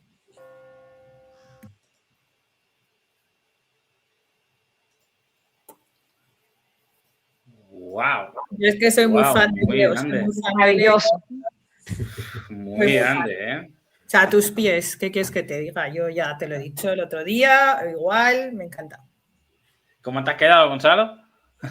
Bien, bien, bien. Sobre todo con la última pregunta, ¿de dónde escribe? Joder. Yo desde Alcorcón. Muy buena Bien, respuesta. bien, Yo de Santa Cruz me aquí. ha gustado. Yo de Santa Cruz y una hora menos. Vaya lío que tenemos con las horas tuyas, Raiko. Vaya lío que tenemos. Vaya momento más misterioso, ¿no? Más encogido, sobre todo los poetas, ¿no? Los grandes poetas del siglo. La verdad que ha sido muy bueno. Muchísimas gracias, Leo. Una vez más, era un crack. Después de asomarnos a estas sombras que Leonardo nos proyecta, necesitamos recobrar el aliento y las perspectivas. Juan Andrés nos ofrece hoy su mirada literaria, una cápsula de análisis para digerir no solo lo que leemos, sino cómo transforma el oficio de escribir. Juan Andrés, enséñanos a mirar lo que hay detrás de las palabras. Buenas tardes a todos, soy Juan Andrés Moya. Bienvenidos a la mirada literaria. Hoy me gustaría reflexionar sobre quien, a mi juicio, es el compañero más fiel de todo escritor. El miedo. ¿Miedo a qué? Miedo a todo. Para empezar está ese insoportable miedo a la página en blanco que todos, en un momento u otro, hemos experimentado. ¿Cómo se comienza la acción? ¿Qué decisión debe tomar mi personaje? ¿En qué entorno sucede el siguiente capítulo? Y aquí es donde nos golpea un miedo atroz a no saber exactamente cómo empezar o cómo continuar una historia o cómo concluirla. ¿Estará a la altura de mis expectativas? ¿Será lo suficientemente buena? ¿O se me vendrá encima en algún momento? Yo tiendo a pensar que el miedo a la página en blanco está, en última instancia, relacionado con el miedo al fracaso. Y eso me lleva a otro de los miedos mejor conocidos por parte de los escritores, que es ese odioso síndrome del impostor. Ese sentir que no contamos con la valía suficiente, que no estamos a la altura de nuestros compañeros y que, por tanto, somos impostores en un mundo de artistas. En mi opinión, el síndrome del impostor es especialmente corrosivo porque, por definición, es siempre mentiroso. ¿Qué significa ser escritor? A mi entender, uno no necesita de la aprobación de nadie, del permiso de ninguna otra persona, para poder sentirse artista. No es una entidad social a la que uno entre. No se requiere la aprobación de otro. Artista es, en última instancia, el que necesita expresarse artísticamente. Escritor o escritora es quien se expresa a través de la palabra escrita. Nada más. No hace falta que nos comparemos con los compañeros. No hace falta que nuestra carrera esté a la altura de la de otros. No es necesario. Porque no hay dos vidas que sean equiparables. Cada quien sigue su propio camino. ¿Por qué debería importarnos si otros venden más o menos que nosotros? Si tienen mayor o menor éxito. ¿Qué significa, a fin de cuentas, tener éxito? Para mí el éxito no es otra cosa que es la sinceridad, la honestidad absoluta con la que nos enfrentamos a nuestras historias, sin importarnos si son celebradas, entendidas, comprendidas o menospreciadas. ¿Qué importará? Escribir debe ser un fin en sí mismo, a mi entender, no un medio para alcanzar un objetivo posterior, ya sea la popularidad, o la estabilidad económica, o el éxito de crítica. Por eso os pregunto, compañero, ¿quién mejor que vosotros puede escribir vuestra propia historia? Nadie. A nadie le arde con la misma intensidad que a vosotros. Si te entregas genuinamente a esa intensidad y eres honesto al respecto, la historia será exactamente como necesite ser. Que pueda gustar más o menos, que se entienda o no, que se celebre o pase desapercibida. El síndrome del impostor es eminentemente fraudulento, porque intenta convencerte de algo, de que aquello que tú necesitas manifestar ante el mundo, de que lo que deseas crear y compartir con otros, eso que te desgarra por dentro, eso mismo debe ser silenciado. Y qué tragedia el silencio. No permitamos que nadie nos haga creer que las historias que queremos contar no merecen ser contadas. Lo merecen. Si han llegado a nosotros es porque nos han escogido como canales para poder manifestarse en este mundo físico, con nuestras virtudes, también con nuestros defectos. Debemos honrarlas. Por último, y también relacionado con todo lo anterior, abarcándolo incluso también, existe este miedo constante a no conseguir nada en el mundo de la escritura. Miedo a no lograr un contrato editorial o a no saber cómo iniciar un proceso de autoedición. Miedo a que no se nos concedan espacios en librerías, en ferias del libro, en festivales, porque no somos suficientemente mediáticos, porque no somos comerciales. Miedo a que las ventas sean inexistentes o mínimas. Miedo a esa crítica que en ocasiones puede ser absolutamente despiadada. Miedo, miedo, miedo. De nuevo ese farsante que exige nuestro silencio. Ante él, creo que debemos combatir con el amor, porque ahí encuentra su derrota. El amor por la escritura, por ese furor que nos posee, por esta suerte de electricidad que te arrasa por completo y te impele a escribir, a otorgarle vida a un ente inanimado, a poner voces donde solo vibraba el vacío. Lo que siente el artista cuando construye debe ser parecido a lo que siente esa divinidad al contemplar su propia creación. Quizá imperfecta, sí, quizá incompleta, pero suya y de nadie más. Enfrentémonos a todos estos temores recordándonos los afortunados que somos por tener el deseo de aportar algo y de construir. No es sencillo, no siempre es agradable, no tiene por qué contar con una recompensa, no tiene por qué ser celebrado. Pero si el destino nos ha hecho escritores, por algún motivo será. Por eso os pregunto, compañero, ¿cómo os enfrentáis a todos estos temores? ¿Cómo conseguís derrotarlos? Contadme cómo lo hacéis. Me encantará descubrirlo. Muchísimas gracias por escucharme y nos vemos en 2 semanas. Muchas gracias, Juan Andrés, una vez más. Gracias por tu reflexión. ¿Tienes algo que comentar, Gonzalo, a la última pregunta de Juan Andrés? Que tiene toda la razón del mundo. Son los 2 temores más grandes, ¿no? El de la página en blanco y, bueno, y el síndrome del impostor. Eso, ¿quién no lo ha sentido alguna vez? Yo creo que Pero todos. hay que superarlo, por supuesto. Creer en uno mismo, sobre todo, ¿no? Sí, claro, es que es fundamental. Si no crees en ti mismo, nadie va a creer en ti. No. Ahora pasamos después de esa reflexión de Juan Andrés, vamos a pasar al proyecto literario de Rebeca. Una cosa es tener una idea y otra muy distinta, domar un manuscrito. Rebeca nos invita hoy a su rincón de creación para hablar de esas metas que a veces parecen inalcanzables. Rebeca, las llaves de la cocina son tuyas. Gracias, Ray, gracias por esa bienvenida. Bueno, vamos a comenzar en el segundo episodio, la comprensión como identidad. Este espacio se llama Proyecto Literario. Aquí no hablamos de escribir mejor, sino de cómo se vive escribir. Yo no vengo a enseñar, soy tu compañía mientras escribes. En el episodio anterior hablamos del silencio como recurso narrativo. Y hoy quiero ir un poco más allá. En el episodio anterior, Gonzalo, hicimos un ejercicio de silencio por 20 segundos. Porque, bueno, a veces cuando estamos escribiendo tenemos estos silencios y estas pausas. Y se finalizó el episodio diciendo que cuando se hace la pausa es necesaria porque después emerge algo mejor. Y esto que emerge son las ideas.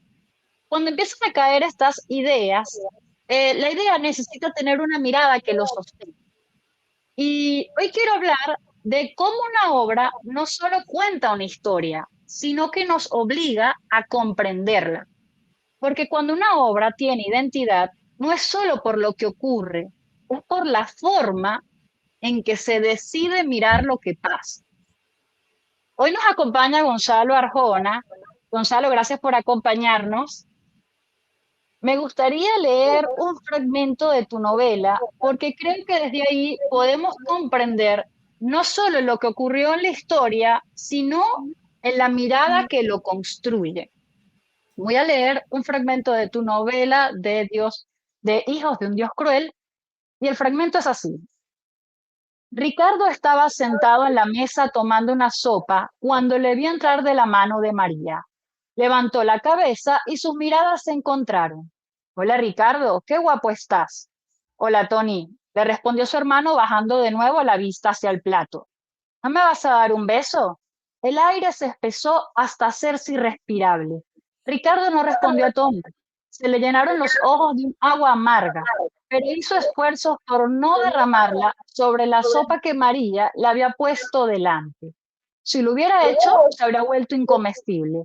Comieron en silencio mientras la vieja deambulaba por la cocina masticando palabras confusas. Cuando terminó, Ricardo se levantó y salió de la estancia. Es igual que mi padre, se quejó Tony cuando se marchó su hermano.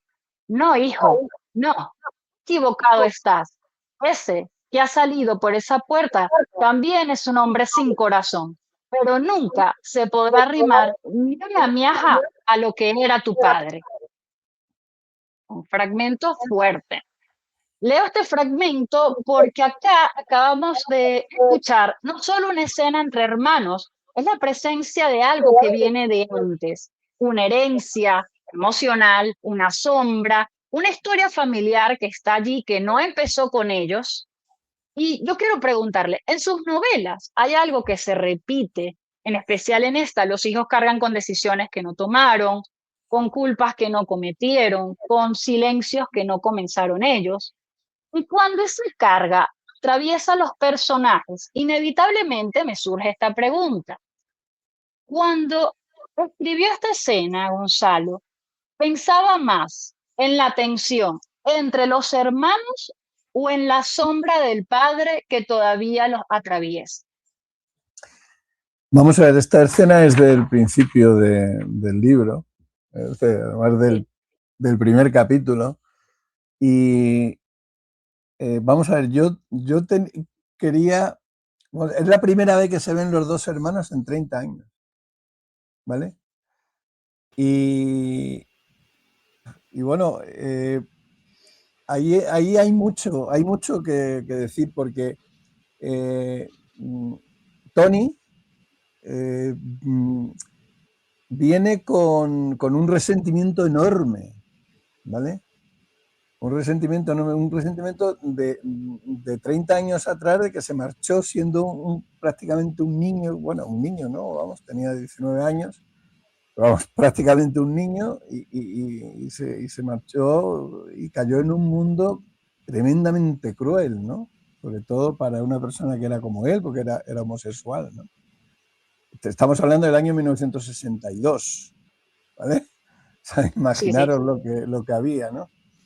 Y Ricardo, sin embargo, tiene otro resentimiento muy grande, ¿no?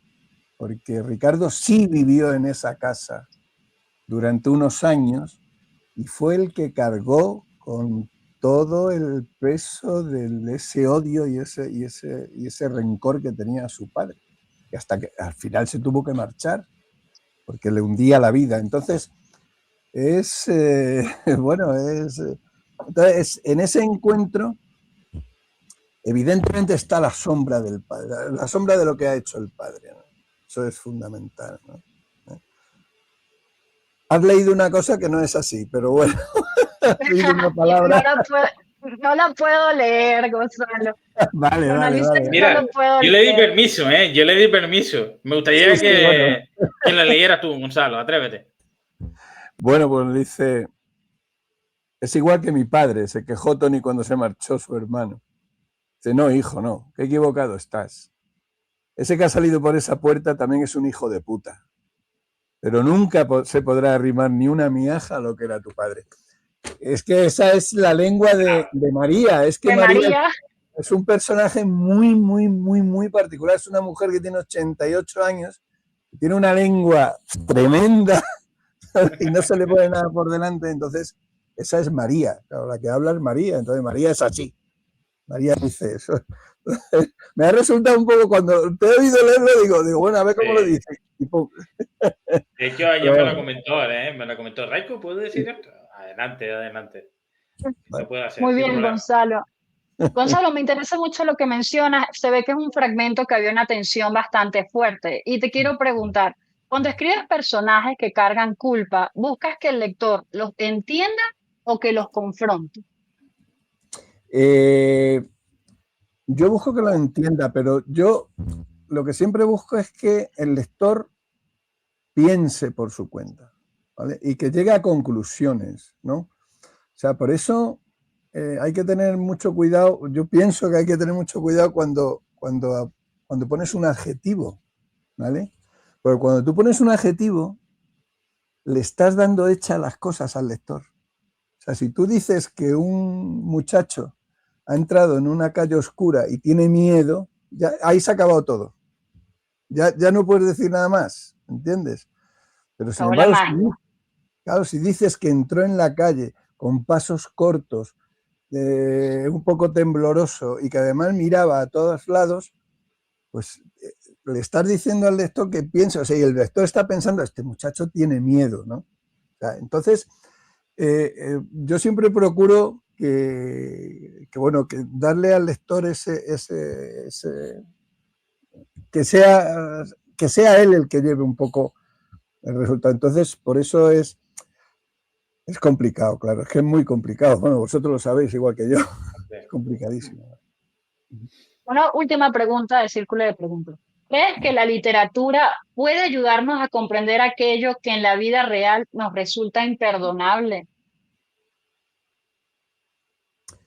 Pues la literatura siempre nos va a ayudar, siempre, a cualquier cosa. O sea, está todo... puede parecer que está todo escrito, pero la literatura avanza con la vida. O sea, según vamos viviendo, vas descubriendo cosas. O sea, que cada vez descubres que ante cualquier problema hay una solución, o que te están planteando circunstancias que tú no conocías. Eso está claro. O sea, yo creo que para todo, o sea, que la literatura siempre nos va a enseñar un camino, siempre. Y para mí es fundamental, ¿no? Sobre todo la capacidad esta de adquirir criterio, de vivir con criterio. O sea, de no tenerte que creer lo que te digan, sino que seas tú capaz de pensar. Y eso te lo da la literatura, claro, te lo da el leer mucho, leer mucho. Ya sabes que lo que dicen, ¿no? Que contra la burrería hay que leer mucho y contra el racismo viajar mucho también. Cierto. Me ha encantado. Es algo clave, Gonzalo, porque la posición desde donde lo cuentas viene construyendo la identidad de la misma obra. Me gustaría escuchar también a mis compañeros en su experiencia como escritores. Me gustaría preguntarles, ¿han trabajado alguna vez una historia donde el desafío no fuera justificar al personaje, sino lograr que el lector lo comprendiera sin necesariamente perdonarlo? Buena pregunta, ¿eh? Mira, ¿Complicada? yo he escrito, como dijo Rebeca, yo he escrito un poemario. El poemario se basa en mi vida personal, entonces, encima una vida personal con una historia muy marcada para mi punto de vista. Estaba metido en una jaula mental donde estaba rodeado de cadenas y gracias a esas palabras, aparte de mí, pues salió ese Raiko, donde siempre digo yo que cada poema es una historia real y única. Qué mejor expresar, ¿no? Tus propios sentimientos, tu propia frustración a raíz de los poemas. Entonces te entiendo perfectamente. Soy mi propio personaje en mis propios textos. Bueno, por lo menos en mi caso, yo estoy desarrollando una novela y en la novela, bueno, es una novela existen personajes que están a favor del bullying y se empieza a desarrollar todo este personaje que es el que le hace daño a otras chicas. Y necesariamente forma parte es una victimaria. Y no está, en la parte cuando lo estoy redactando, no justifico lo que hace, pero cuando conoce su historia, tal vez podrían perdonarlo. Leo. Sí, a ver, yo lo que considero es, de acuerdo con mi interpretación de la pregunta, es que todos los escritores tenemos ese desafío. Es decir, nosotros lo que tenemos que intentar es que los personajes, principalmente los villanos, caigan de alguna manera, el lector o la lectora empatice con ellos. Entonces nosotros tenemos que conseguir que sientan de alguna manera lástima o pena por ese personaje que al final se merece lo que le está ocurriendo. Y eso lo hace muy bien, por ejemplo, voy a decir una obra muy conocida, que es, por ejemplo, Mario Puzo en El Padrino. Cuando tirotean a El Padrino, a Don Vito Corleone, en la frutería y lo dejan tendido en la calle, o cuando muere al final rodeado de sus nietos jugando con una monda de naranja en la boca, pues todos sentimos, la mayoría, ¿no? Sentimos pena por ese hombre, por ese anciano, ¿no? Cuando en realidad es un asesino, es un mafioso. Entonces, claro, ahí creo yo que está la grandeza de la literatura y en crear personajes grises que al final, de alguna manera, acercan al lector a la humanidad, porque ese hombre no es solo malo, también hace justicia, también ayuda a Bonasera a vengarse para que sus hijas tengan una justicia con respecto a los otros dos que le han dado una paliza, la han violado, etcétera. Entonces ahí esa contradicción es la que se tiene que crear desde mi punto de vista en el lector. En el cine lo vemos en el Joker, etcétera, etcétera, etcétera, para poder llevarlo a cabo. Vale, resulta que esa pregunta me fascina porque fíjate que la gente, en la vida real, ¿no? La literatura lo que hace a lo mejor es una vida larga de una persona o lo que va pasando en la vida a lo largo de años lo condensa en unas páginas, ¿no? Entonces, tu pregunta, ¿perdonamos a un ser detestable que ha violado, que ha matado, que ha...? Pues mira, la diferencia que hay es que en la literatura tú vas a ver que esa persona tiene a lo mejor una madre en la cárcel, un fondo gris, una vida dura, le han hecho bullying de pequeño, y todo eso lo podemos ver. En la vida real eso no se puede ver, es lo que tratamos de hacer, ¿no? Hacer entender al lector que a veces esa maldad o ese personaje villano tiene un fondo de rebeldía contra la sociedad, contra lo que le rodea, porque le ha sido hostil, ¿no? Entonces, eso es lo grande de la literatura, precisamente, que sí, no perdonar, porque evidentemente esas cosas dices, pero ¿cómo está haciendo esto? Pero sí entender que hay personas que son malas porque la vida les ha sido muy hostil y es su rebeldía contra la vida, ¿no? Y eso lo vemos en la literatura, claro. Se nos ha caído. Muy buena respuesta. Susana, Coral. Pues yo no busco perdón, busco un espejo. Es decir, en mis personajes como escritora busco que los lectores se reencuentren con ellos mismos en disfraces de personajes, incluso yo misma, y busco un reconocimiento y una reflexión más que un perdón, la verdad, así siendo rápida y concisa. Muy buena respuesta. No, yo, si queréis una observación, yo ya os he comentado antes, o sea, el perdón imposible, o sea, aquí se habla precisamente sobre eso, o sea, además es un algo que, bueno, ¿se le puede perdonar? Bueno, pues no lo sé. O sea, que lo decida el lector, ¿no? Para eso. Gonzalo, tienes libros para todo, ¿eh? Tienes libros ahí guardados para todo. Tiene bueno. Pues mira, ahora bajamos las luces. y bajamos las defensas. A veces las palabras no solo se entienden, se habitan. Y es el momento de decorar Fireway y su sesión, La piel que piensa. Un espacio diseñado para dejar de leer con los ojos y empezar a sentir con el cuerpo. Buscamos ese rincón íntimo donde la lectura deja de ser razón para convertirse en emoción pura. Coral, estamos listos. Haznos sentir. Antes de empezar, solo una cosa. Si algo de lo que escuchas hoy te resuena, no es casualidad. Nunca encontrarás a la misma persona 2 veces, ni siquiera en la misma piel y ni siquiera en ti. Y quizá por eso seguimos leyendo. Creemos que leemos con los ojos, pero no es verdad. Leemos con la memoria, con las heridas, con los deseos que no confesamos en voz alta. Buscamos historias que nos rocen, que nos descoloquen, que se sienten a nuestro lado en silencio, que nos respiren cerca, que nos hagan pensar. Y cuando una historia logra eso, ya no importa el género, ni la crítica, ni las ventas, importa la huella. Esa sensación de haber sido tocado sin contacto, de haber sido recorrido sin manos, de haber sido desnudado sin que nadie te quite la ropa, de haber sido mirado sin estar expuesto, de haber sido entendido sin explicarte. Porque hay escenas que no son eróticas, pero te desnudan el alma. Diálogos que no hablan de amor, pero te revelan lo que estás buscando y el porqué. La buena literatura no te grita, se siente, se conecta contigo. Y a veces no se trata de enamorarse de una historia, sino de reconocerse en ella. Y oye, no siempre es cómodo, pero te quedas. Te quedas un poco más en esa página, un poco más en esa sensación, un poco más en esa tensión dulce que no sabes si es pensamiento o deseo, pero dejan el pulso distinto y cambian algo en ti. Y aquí va lo que nadie te dice.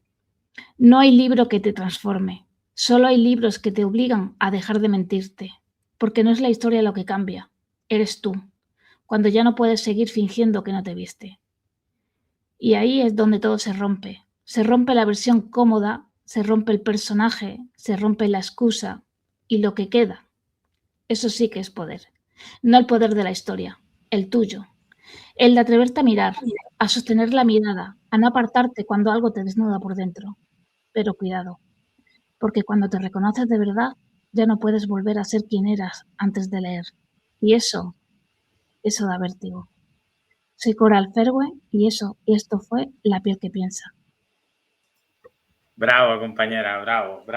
Me ha encantado. Muy bonito. ¡Guau!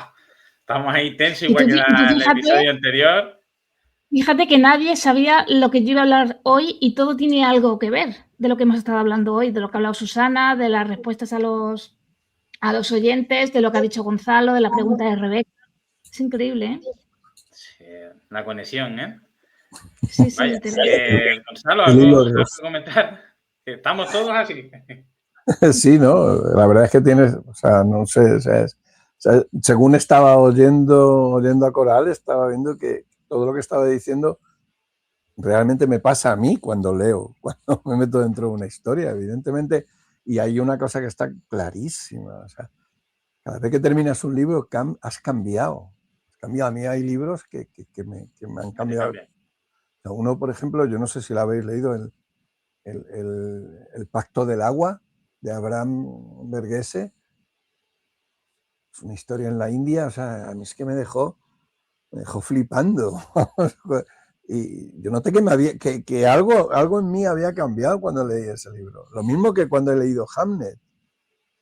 Hay otra cosa que ha cambiado en mí también, ¿no? Y he notado que me han tocado, que me ha tocado la fibra, que me ha tocado el sentimiento, ¿no?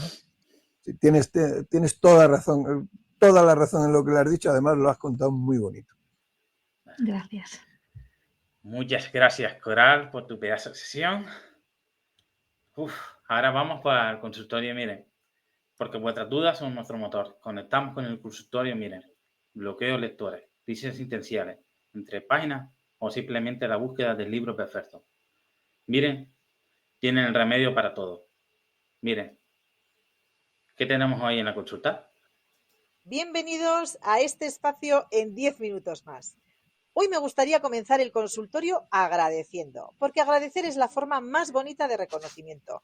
quiero agradecer en primer lugar a nuestro invitado de hoy, Gonzalo Arjona, por su tiempo, por su generosidad al compartir su esencia, su mirada y esa parte tan íntima que es escribir desde lo que uno siente, desde lo que uno vive, desde lo que uno no siempre puede explicar con palabras. Quiero agradecer también a mis compañeros, porque una cosa es lo que vemos aquí, lo que se graba, lo que se escucha, y otra todavía mejor, la que sucede entre bastidores. Al otro lado hay 13 personas maravillosas, con una ilusión que desborda ideas, con una emoción que contagia, con una energía que impulsa, con una dinámica de buen humor, de armonía, de respeto, de sentir juntos lo que estamos creando. Y todo esto también es posible gracias a todos vosotros, que estáis ahí, al otro lado, escuchando, acompañando y sosteniendo este sueño tan bonito que ya está siendo una realidad. Así que hoy empiezo diciendo gracias, thank you, merci, danke, obrigada. Y como nuestro invitado nació en Marruecos y a mí me une una historia muy bonita con el mundo árabe, quiero decir también shukran yazilan. Voy a comenzar con una idea que siento profundamente. Para respetar no hace falta compartir, basta con reconocer la dignidad del otro, su forma de ver el mundo, su cultura, su fe, su historia. La convivencia verdadera nace cuando dejamos de querer tener razón y empezamos simplemente a mirar con respeto. Hoy voy a invertir los papeles y me gustaría lanzar unas preguntas al aire. Podéis responderlas, apuntarlas, volvérmelas a decir para el próximo programa. ¿Somos realmente tolerantes? ¿O solo somos cuando el otro piensa como nosotros? ¿Hemos sentido alguna vez el rechazo por ser distintos? ¿O al contrario, el alivio de ser comprendidos sin necesidad de explicarnos? ¿Nos acercamos a lo diferente con curiosidad o con miedo? Ahí lo dejo. Muchas veces creemos que la intolerancia nace de la diferencia, pero quizá nace del desconocimiento, de no saber, de no haber escuchado, de no habernos detenido a mirar con calma. Y cuando uno se detiene, cuando uno escucha de verdad, ocurre algo fantástico. El otro deja de ser un extraño. Me meto en harina ya en lo que siento al acercarme a la obra de nuestro invitado de hoy, Gonzalo Arjona. No desde los títulos, sino desde la huella que deja su forma de mirar al ser humano. Hay autores que cuentan historias y hay autores que acompañan procesos interiores. Desde mi sentir, su pluma pertenece a esos espacios donde el ser humano aparece con toda su complejidad. Frágil, contradictorio, vulnerable, pero también profundamente digno. En sus palabras suena algo que todos reconocemos, la lucha interna entre lo que somos, lo que fuimos y lo que soñamos ser.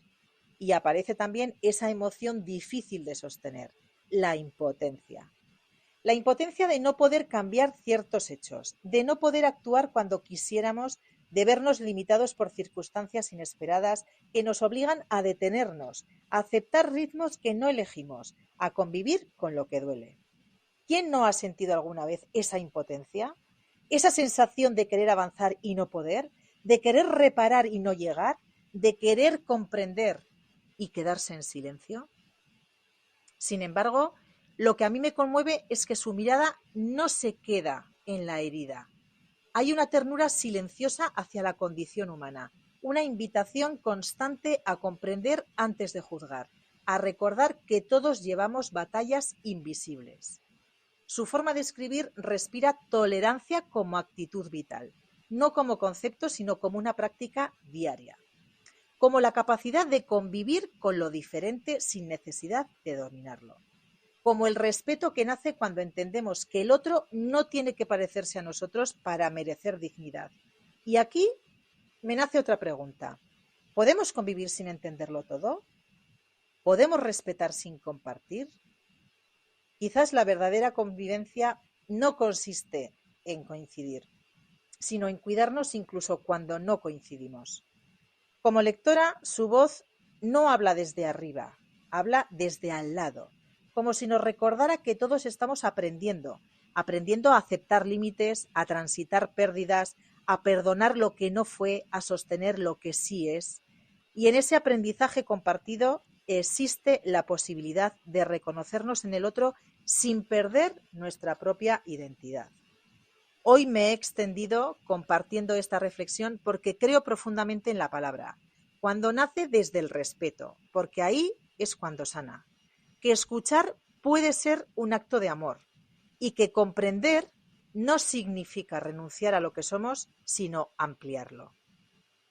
Ahora sí, como siempre, este espacio sigue abierto para todos vosotros. Este programa es vuestro. Os invito una vez más a participar sin miedo, a compartir vuestras sensaciones, vuestras preguntas, vuestras inquietudes en cualquiera de nuestras secciones. Todas las preguntas, por sencillas que parezcan, por pequeñas que se sientan, tienen aquí su lugar.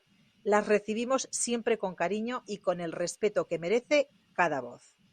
Gracias de corazón a todos por acompañarme este ratito en el que comparto lo que siento con todos vosotros. Un fuerte abrazo, queridos compañeros, oyentes, una semana llena de sonrisas y nos vemos enseguida. Muchas gracias, Miren, muchísimas gracias. Gonzalo, ¿alguna respuesta, objeción de lo que hablaba Miren? No, que va, todo lo contrario. O sea, no sé, pues me parece que bueno, que tiene un bisturí, ¿no? Sí. Somos compañeros sanitarios, así que... Con lo que disecciona bueno, pues las formas que tenemos, ¿no? De mostrarnos. Sí. Me ha encantado. Muchas gracias. Gracias, Miren, una vez más. Sí. ¿Puedo rápidamente decir una cosa muy rápida? Sí, claro. Mira, yo quiero darte la enhorabuena, Raiko, porque creo que tienes un equipazo. Es cuarto programa, pero es el segundo en el que yo participo. Entonces, con toda la humildad del mundo, creo que eres un gran seleccionador de personal, ¿no? Porque la gente que está aquí es muy grande, ¿no? Y nos vamos dando cuenta cada vez más, ¿no? De todos y cada uno de los que forman este equipo son unos grandes escritores, dominan la palabra, el saber estar, el respeto. Es de los sitios donde no te encuentras una zancadilla, sino todos a una, ¿no? Gracias por hacerme partícipe de este equipo y te doy la palabra. Muchísimas gracias. Ya me he dejado ya medio tieso ya para acabar el programa. Y quería hacer una reflexión personal, ¿no? Escribir es un acto de valentía. Es desnudarse frente a un papel blanco confiando en que al otro lado alguien reconocerá nuestras propias cicatrices. Pero para que eso ocurra hace falta algo muy que hoy en día escasea. La capacidad de mirar al otro como un rival, no como un rival, sino como un extraño, sino como un espejo. Vivimos rodeados de muros invisibles. Nos refugiamos en nuestras pantallas y en nuestras certezas, olvidando que la verdadera riqueza de una sociedad no está en lo que nos separa, sino en la curiosidad por entender lo que el vecino siente, sin perdernos en la pantalla. Nos perdemos a nosotros mismos. La literatura es ese puente necesario, ese hilo invisible que une la Cuba de hace 2 siglos en la calle donde vives hoy. Nos enseña que en el fondo todos buscamos lo mismo de ser comprendidos y perdonados. Me despido hoy con una reflexión de la escritora George Eliot. ¿Qué sentido tiene vivir si no es para hacernos la vida menos difícil lo que los une a los otros? Ojalá que esta semana, cuando cierres un libro o cruces una mirada en el metro, te permitas ese instante de conexión. Porque al final, todos somos historias escritas con la misma tinta, la de la humanidad. Muchas gracias. Esta ha sido mi sesión por hoy. Y antes de acabar con el programa, es un programa muy especial, como hablamos de un principio. Este programa lleva premios. Así, queridos espectadores, familias del podcast 10 minutos más, hoy en el episodio 4 queremos premiar a nuestros espectadores. Tenemos un gran regalo exclusivo para el seguidor más atento. Para participar solo tienen que contestar a estas 4 preguntas en los comentarios de este vídeo. Solo los verdaderos expertos de 10 minutos más pueden ganar ese premio. Aquí van. ¿En qué episodio salió el tirano rojo y cómo se llama su autor? ¿En qué ciudad nació nuestro invitado de hoy, Gonzalo Arjona? En la sesión de Rosy, ¿cómo se llama el personaje que ayuda a Lesa? ¿A quién le cantaba Federico Lorca según el episodio de Anime y Misterio de Leonardo Jiménez? El primero en acertar las 4 se lleva el gran premio. Demostrar que habéis escuchado. Bien, mucha suerte. Con esto ya hemos finalizado este pedazo cuarto de episodio, querido compañero. Muchas gracias, Gonzalo Arjona, por estar aquí con nosotros. La verdad ha sido un placer escucharte y hemos aprendido muchísimo de ti. Un hombre con mucha sabiduría, con mucha historia. Muchas gracias. Muchas gracias a vosotros y bueno, y esperemos que nos veamos en otras ocasiones. Estás invitado al programa especial. De hecho, tenemos cositas muy bien pensadas para cerrar el cierre de temporada y demás. Cuando queráis, estoy a vuestra disposición. Muchísimas gracias, Gonzalo. Compañeros, gracias por una vez más acompañar en este cuarto episodio. Estoy muy emocionado de estar aquí con todos vosotros. La verdad que la palabra de Susana me ha tocado la patatita, como digo yo. Me han hecho acabar muy mieloso, como digo yo. Muchas gracias, Leonardo. Muchas gracias, Susana. Muchas gracias, Rebeca. Muchas gracias, Coral. Soy Raiko Magín y esto ha sido 10 minutos más.